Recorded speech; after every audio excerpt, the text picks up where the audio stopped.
Φλάβιος Κλάβδιος Ιουλιανός, ή εν συντομία απλά Ιουλιανός. Ιουλιανός ο Αποστάτης, ή Ιουλιανός ο Μέγας.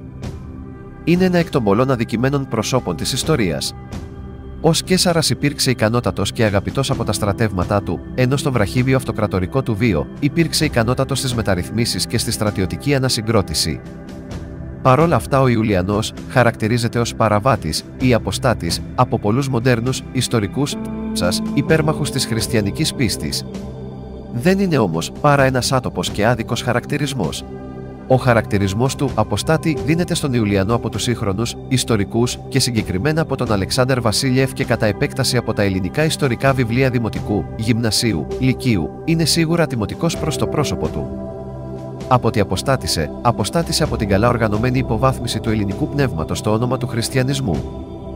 Και τι παρέβη, με το διάταγμα της ανεξιθρησκείας τάχθηκε εναντίον του μονοπωλίου του χριστιανισμού. Ουσιαστικά δεν υπάρχει όμως καμία παράβαση.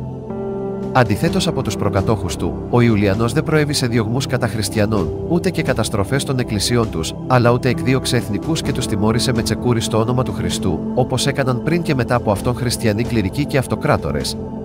Προέβη όμως την αναβίωση του ελληνικού πνεύματος. Γνώριζε επίσης, από προσωπική εμπειρία, ότι ούτε τα αγριότερα θηρία δεν είναι τόσο εχθρικά προς τον άνθρωπο, όσο είναι οι αντιμαχόμενοι χριστιανοί μεταξύ τους, Αμιανός Μαρκελίνος.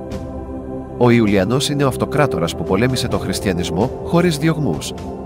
Οι μεταρρυθμίσεις του σε περίοδο 1 έτους και 4 μηνών, δεδομένου ότι πέρασε και χρονικό διάστημα στην περσική εκστρατεία του, αποτελούν σίγουρα ένα αξιοπερίεργο έργο.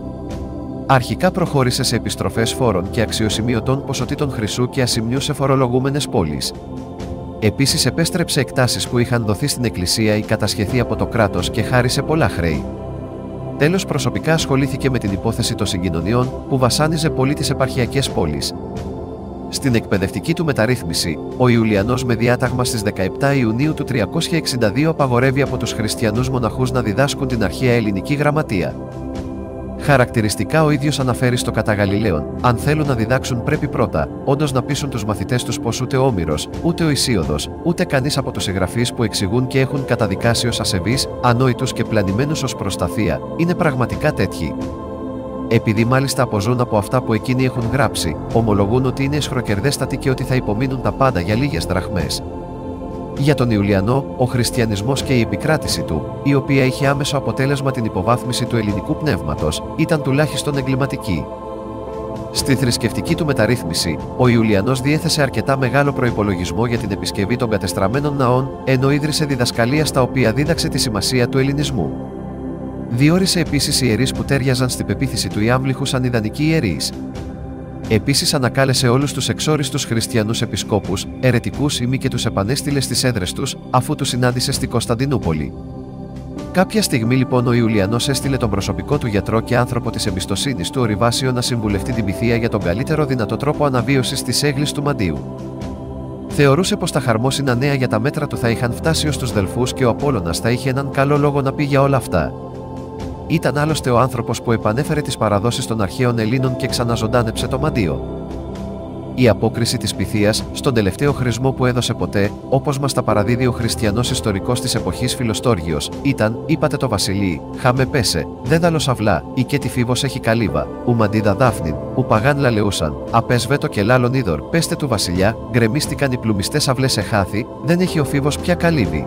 Ούτε προφητικιά έχει δάφνη μήτε πηγή που να λαλά και το μελιτικό νερό βουβάθη, σε μετάφραση Νίκου Καζαντζάκη.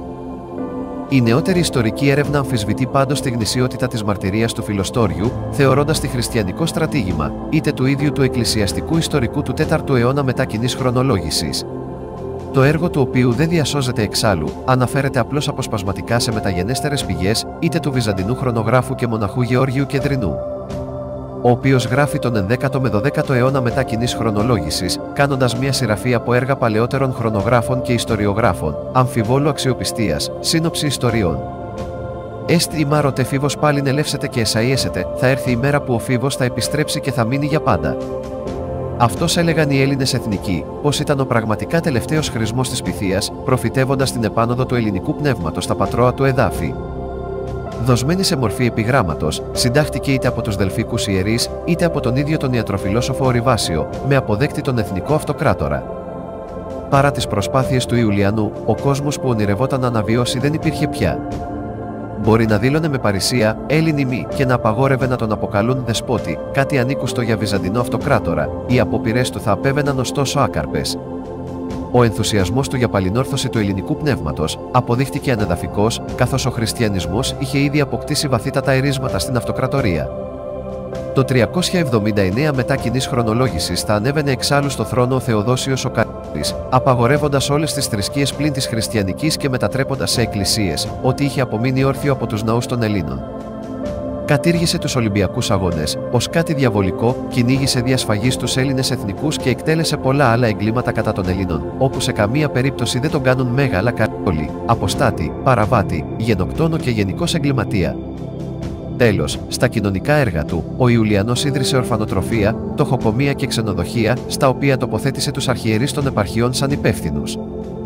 Ο Ιουλιανός ήταν ένας πολύ ικανός νέος, ο οποίος κατάφερε μέσα σε πολύ μικρό χρονικό διάστημα να κάνει πληθώρα μεταρρυθμίσεων, οι οποίες είχαν ουσιαστική υπόσταση και μάλιστα ήταν ανακουφιστικές για τον λαό και τις πόλεις. Έτσι με το έργο του χαρακτηρίζεται πιο δίκαια ως Ιουλιανός ο Μέγας. Ο θάνατος του προήλθε με ύπουλο τρόπο, όπου χτυπήθηκε πισόπλατα. Ο Αλέξιος Γ. Κ. Σαβίδης γράφει ότι ίσως χτυπήθηκε από Άραβα στρατιώτη των Περσών, ίσως από χριστιανό. Η δεύτερη εκδοχή ενισχύεται από όσα γράφει στη χρονογραφία του ο Ιωάννης Μαλάλας, συριακής καταγωγής χρονογράφος, που έζησε τον 6ο μετά κοινής χρονολόγησης αιώνα. Σύμφωνα με τον Μαλάλα, ο Ιουλιανός χτυπήθηκε από τον χριστιανό στρατιώτη Μερκούριο, μετέπειτα Άγιο της Εκκλησίας των Χριστιανών. Υπάρχει ακόμα η παράδοση ότι ο Μέγα Αχαχάς Βασίλειος καθοδήγησε τον Μερκούριο, που γνώριζε ότι θα πολεμούσε δίπλα στον Ιουλιανό, να το σκοτώσει.